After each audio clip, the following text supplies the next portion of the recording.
तो लगातार आपको बता दें कि आज जो है उत्तर प्रदेश में 5वें चरण के लिए मतदान जो है वो जारी है और तमाम जिलों की तस्वीरें हम आपको पोलिंग बूथों की दिखा रहे हैं कि किस तरह से अब लोग जो है मतदाता पहुंच रहे हैं। एक लंबी कतार में लगे हुए हैं मतदान करने के लिए। इस दौरान कोरोना गाइडलाइन का भी पालन करना है और इसके साथ ही वोट भी डालना है, क्योंकि देखिए लोकतंत्र का ये महापर्व है और इस महापर्व में हर किसी की भागीदारी और जिम्मेदारी है वोट डालना।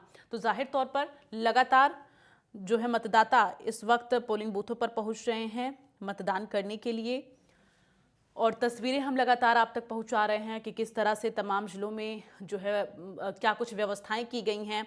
इस बार जो सबसे अलग है इस बार के चुनाव में, वो आपको बता दें कि पिंक बूथ महिलाओं के लिए अलग से बनाया गया है ताकि महिलाएं एक अलग लाइन में लगें और वहां पर किसी भी तरह की कोई असुरक्षा ना हो महिलाओं के लिए और वो अपने मताधिकार का प्रयोग कर सके।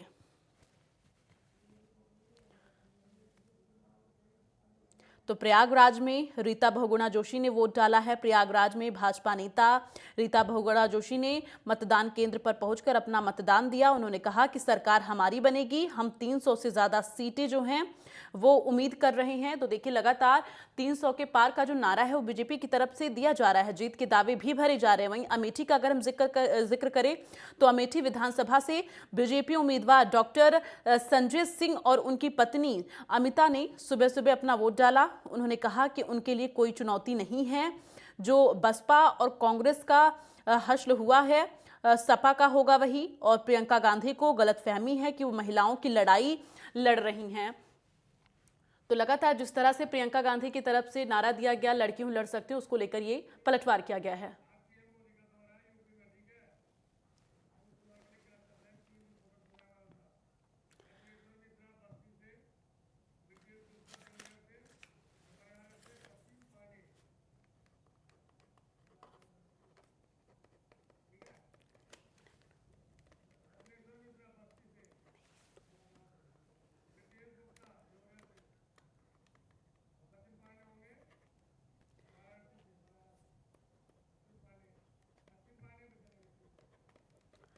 तो आज आपको बता दें कि प्रधानमंत्री नरेंद्र मोदी का उत्तर प्रदेश के 3 जिलों का दौरा है और ऐसे में बेहद अहम है। छठे चरण का चुनाव प्रचार भी लगातार किया जा रहा है और इसी सिलसिले में पीएम मोदी पहुंचेंगे और कई जनसभाओं को संबोधित करेंगे। तो तमाम उन जिलों से हमारे साथ रिपोर्टर इस वक्त लाइव जुड़े हुए हैं। ज्यादा जानकारी के लिए हमारे साथ बस्ती से रत्नेश जुड़े हैं, सचिन पांडे हमारे साथ वाराणसी से और रजनीश हमारे साथ देवरिया से जुड़े हैं। सबसे पहले वाराणसी का रुख करेंगे क्योंकि 11 बजे जो है पीएम मोदी वाराणसी पहुंचेंगे। ऐसे में सचिन क्या कुछ जानकारी है?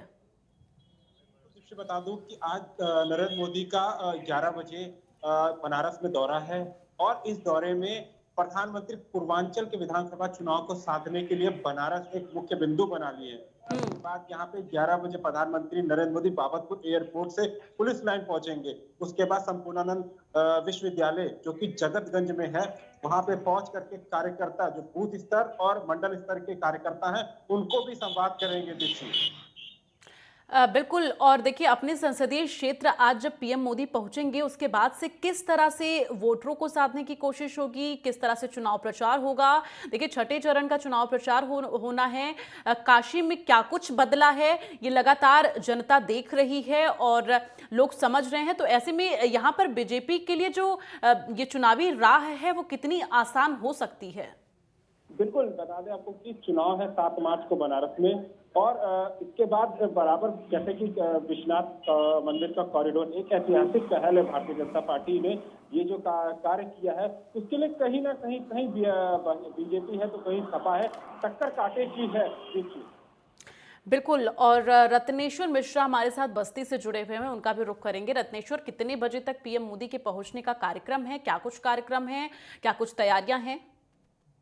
दीप्ति, मैं आपको बता दूं प्रधानमंत्री 12 बजे बस्ती पॉलिटेक्निक हत्यागढ़ के 12 बजे तकरीबन पहुंचेंगे। वहाँ लगभग 1 घंटा जनता को संबोधित करेंगे। यहाँ बस्ती जिले में 5 विधानसभा ऐसी है जहाँ बहुत बड़ी कांटे की टक्कर है। औरैया विधानसभा और रुधौली विधानसभा, इसको लेकर लगातार बीजेपी के बड़े बड़े नेता स्टार प्रचारक बस्ती में प्रचार कर रहे हैं। अभी दो दिन पहले स्वतंत्र देव सिंह बीजेपी के प्रदेश अध्यक्ष यूपी के जो आए थे कप्तानगंज में, आज इसी को लेकर प्रधानमंत्री 12 बजे हथियागढ़ में लगभग 12 बजे तकरीबन यहाँ आएंगे। एक बीजेपी सांसद हरीश द्विवेदी का दावा, लगभग 1 लाख लोग प्रधानमंत्री नरेंद्र मोदी को सुनने के लिए आ रहे हैं। इसी के लिए मैं आपको बता दूं, लगभग 3 मार्च को और छठे और सातवें चरण को लेकर 41 सीटें पूर्वांचल में होने वाली, इसी को लेकर प्रधानमंत्री बीजेपी प्रत्याशियों के पक्ष में मतदान के लिए अपील करेंगे और इसी के साथ चारों पांचों विधानसभा के जीत के दावा यहाँ पर सभी कर रहे हैं। मैं आपको बता दूं। ठीक है रत्नेश्वर, आपके पास लौटेंगे और ब्रजेश का रुख करेंगे जो कि हमारे साथ देवरिया से बने हुए। ब्रजेश, हम देख पा रहे हैं कि आप अभी वहां कार्यक्रम स्थल के पास में ही खड़े हैं, क्योंकि वहां पर देखिए पीएम मोदी का दौरा है। क्या कुछ तैयारियां हैं, जरा तस्वीरें वहां की दर्शकों को दिखाएं और क्या कुछ जानकारी है, कितने बजे तक पीएम मोदी वहां पहुंचेंगे, कितनी देर वो वहां पर रहेंगे, क्या कुछ जानकारी इसको लेकर?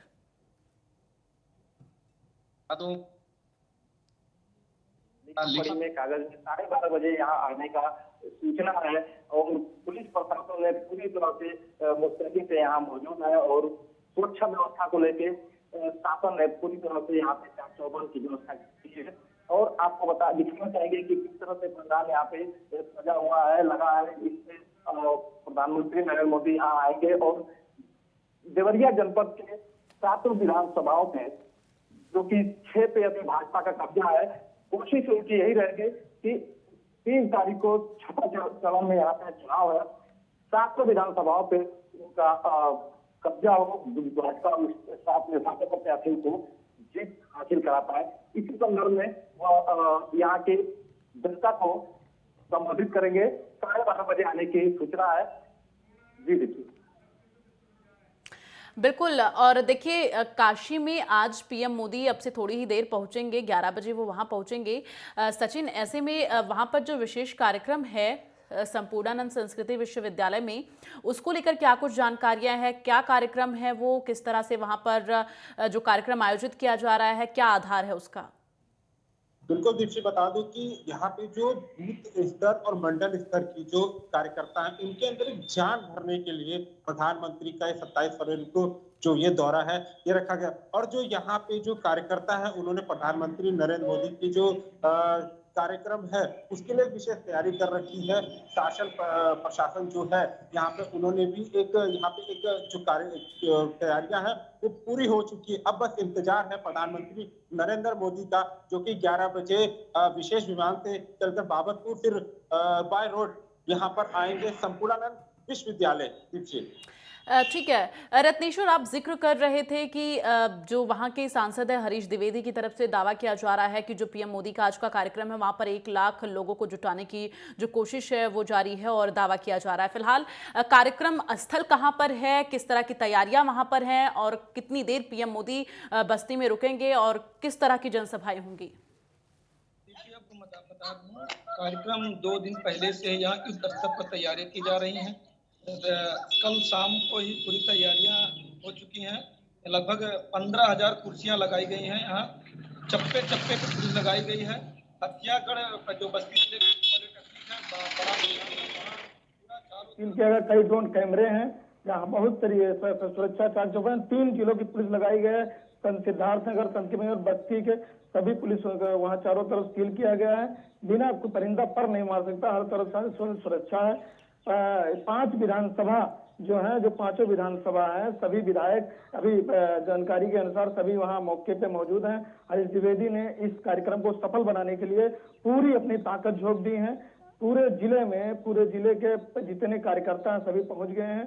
जानकारी दी दीप्ति।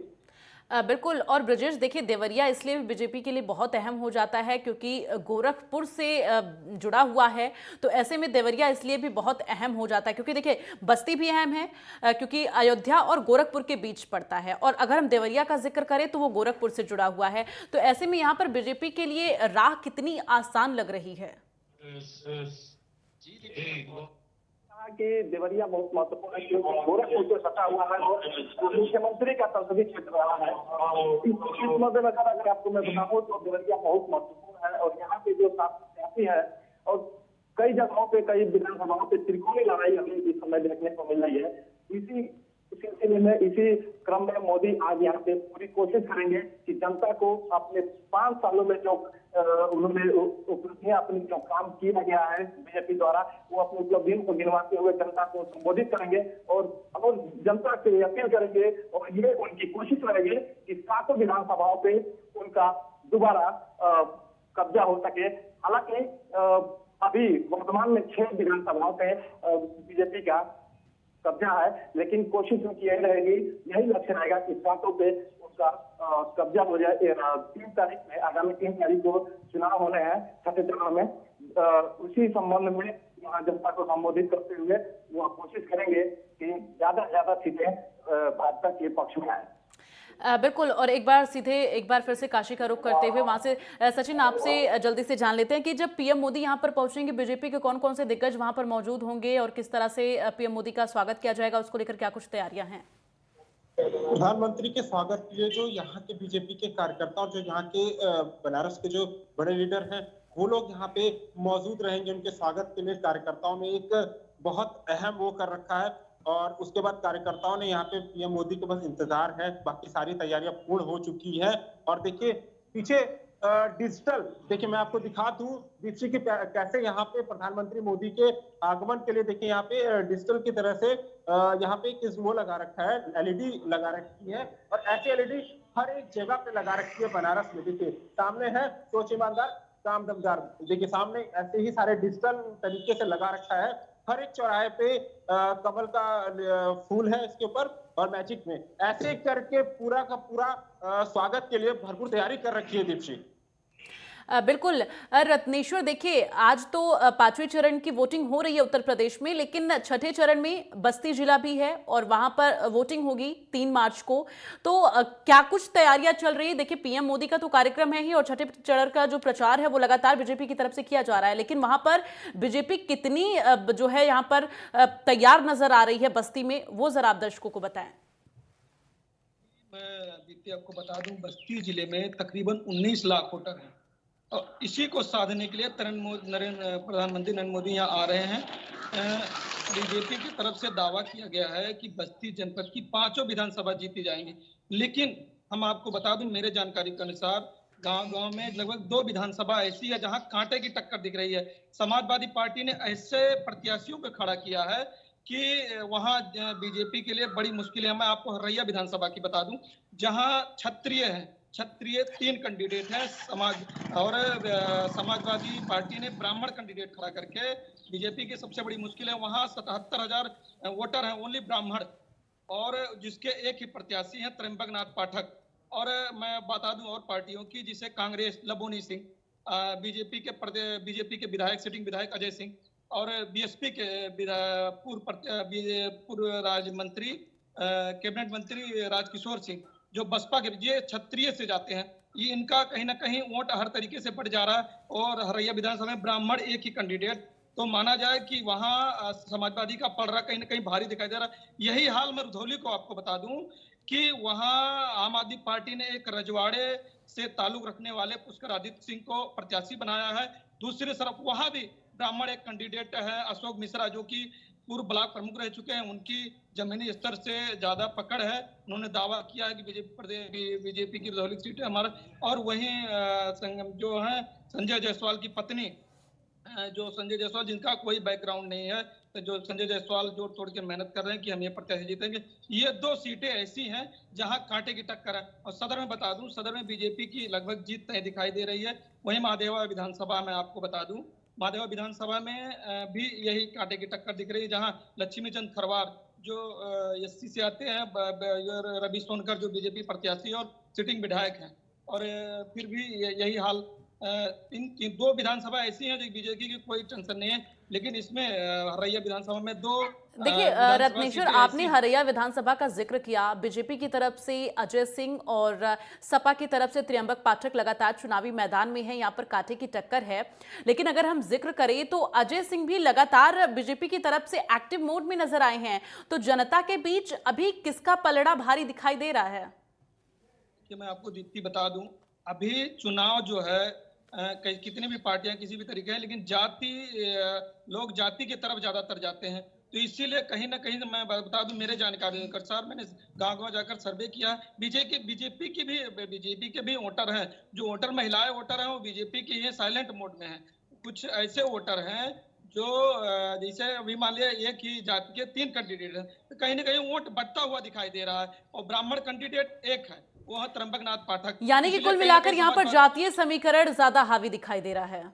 जी जी जी बिल्कुल ब्रिजेश, अगर हम देवरिया का जिक्र करें, यहाँ पर किस तरह से समीकरण बन और बिगड़ रहे हैं, क्योंकि देखिए अभी इससे पहले हमने हरिया का जिक्र किया जो कि बस्ती में पड़ता है, तो वहां पर जातीय समीकरण हावी होता हुआ दिखाई दे रहा है। देवरिया में क्या कुछ तस्वीरें नजर आ रही हैं?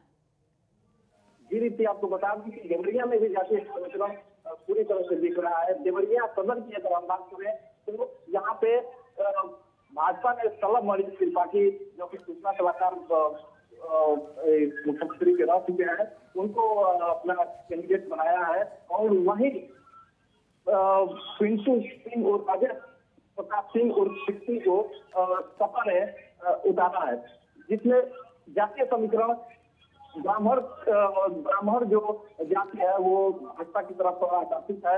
लेकिन वहीं पे आपको बता दें कि 65,000 वोट पिंटू का दावा है, अजय प्रताप सिंह का, कि 65,000 वोट मेरा जातिगत समीकरण के तहत मैं लेके चल रहा हूँ।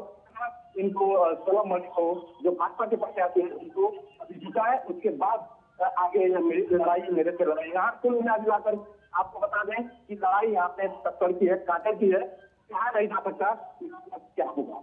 जी बिल्कुल। और अगर हम वाराणसी का जिक्र करें सचिन, क्योंकि देखिए वहां पर वो पीएम मोदी का संसदीय क्षेत्र है और इसके साथ ही बाबा विश्वनाथ कॉरिडोर के निर्माण के बाद से किस तरह के अब समीकरण बन रहे हैं, वो जरा दर्शकों को समझाएं आप।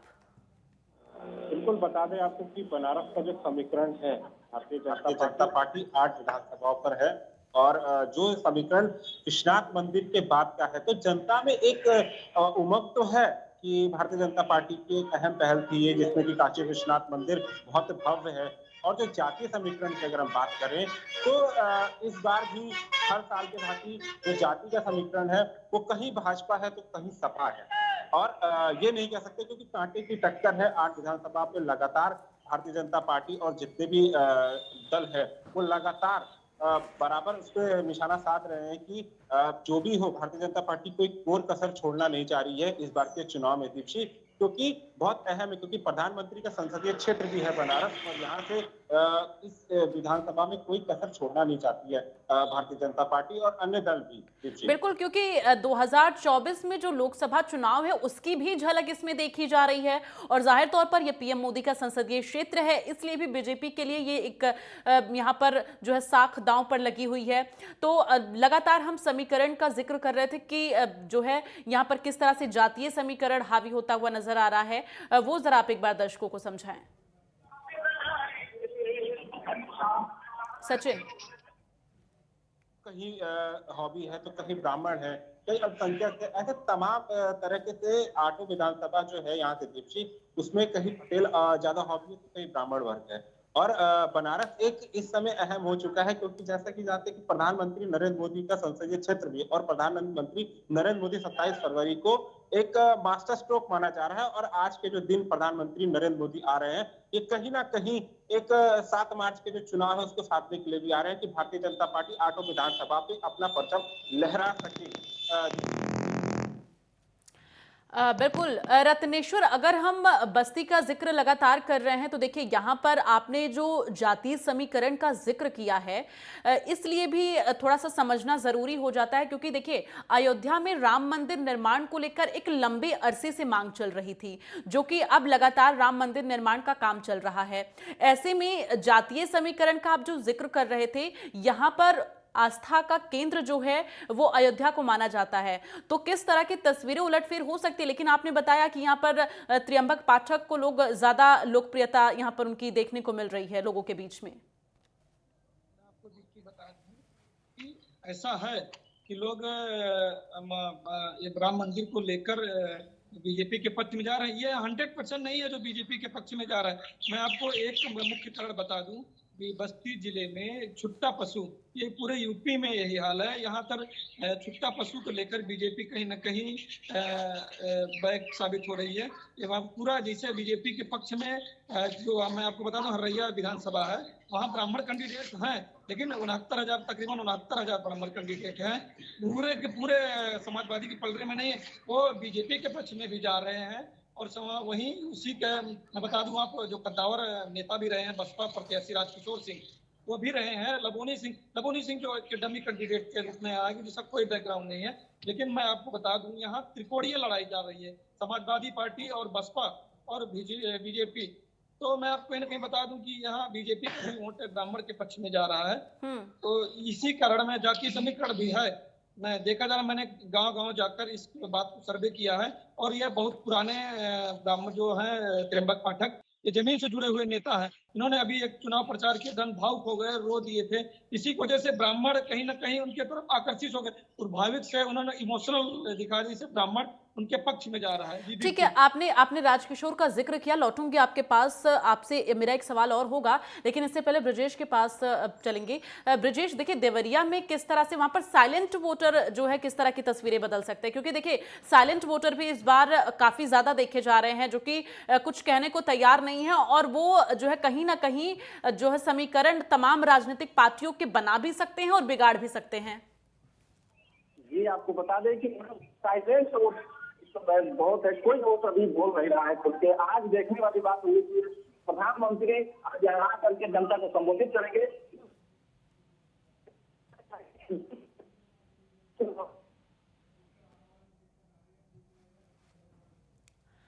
ठीक है, तो यहाँ पर देखिए ब्रजेश तक आवाज़ सही से ब्रजेश की मिल नहीं पा रही है। और रत्नेश्वर, आपने राजकिशोर का जिक्र किया था, जो कि बसपा की तरफ से, कभी सपा की तरफ से हुआ करते थे और काफ़ी लोकप्रियता उनकी देखी जाती थी जब वो सपा की तरफ से हुआ करते थे। तो आखिर बसपा में शामिल होने के बाद वो लोकप्रियता अब नजर क्यों नहीं आ रही है? राजकिशोर सिंह का जो वोटर है वो साइलेंट वोट है। राजकिशोर का एक जो व्यवहारिक मत है, मतदान वो किसी भी पार्टी में जाए वो मत उन्हीं के पक्ष में हमेशा रहेगा। मैं आपको बता दूं, वो एक ऐसे नेता हैं कि अगर शाम को कोई जाता है या बताता है कि आप हमारे घर पे ये प्रॉब्लम, तो वो वहां जाते। इसी वजह से राजकिशोर सिंह का एक जो वोटर है वो एक साइलेंट मोड, भले भी मोड में है, उनका वोटर जहाँ फिक्स है उनका। ये राजकिशोर दावा कर रहे हैं जीत का, लेकिन कहीं ना कहीं मैं आपको बता दूं त्र्यंबक नाथ पाठक और बीजेपी की कांटे की टक्कर है। ठीक है, चलिए, तमाम जानकारी के लिए आप तीनों लोगों का बहुत बहुत धन्यवाद, और अपनी नजर बनाकर रखिएगा, तमाम अपडेट आपसे लेते रहेंगे। और इसके साथ ही अब एक बड़ी जानकारी पहुंचा दे दर्शकों तक।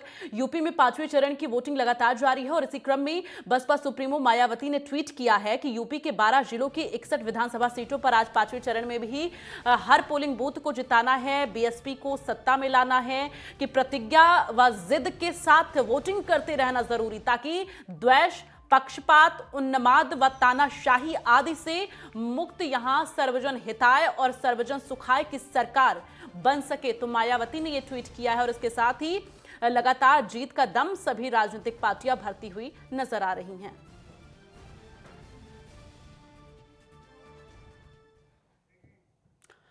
और आगे बढ़ते हुए कौशाम्बी से एक बड़ी खबर आपको बता दें। उप मुख्यमंत्री केशव प्रसाद मौर्य का बयान सामने आया है। लोगों ने कमल के फूल खिलाने का जो है लोग मन बना लिए हैं, और जनता सिराथू के बेटे को भारी मतों से विजयी बनाएगी। देखिए यहाँ पर विश्वास किस तरह से उप मुख्यमंत्री का नजर आ रहा है।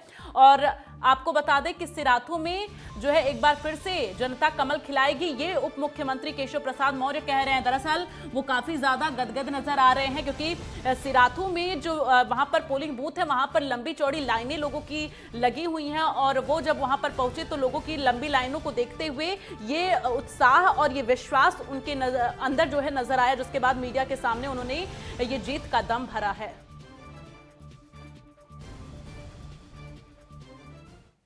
भरोसा करता हूँ, जो विकास डबल इंजन की सरकार के माध्यम से किया उस पर भरोसा करता हूँ, और जनता का आशीर्वाद हमारे साथ है। बहुत बड़ी विजय यहाँ पर निश्चित होगी। सर, आपको लगता है जाति का समीकरण फैक्टर हो सकता है? जातिवाद खत्म हो गया, 2014 से जनता ने खत्म करना शुरू कर दिया। 19 में सपा बसपा मिल गए, तब उसके बाद जब मोहर लगा दी, उसके बाद जातिवाद का स्थान नहीं है। यहाँ सभी जातियाँ हमारी है, हम लोग सभी जाति हैं।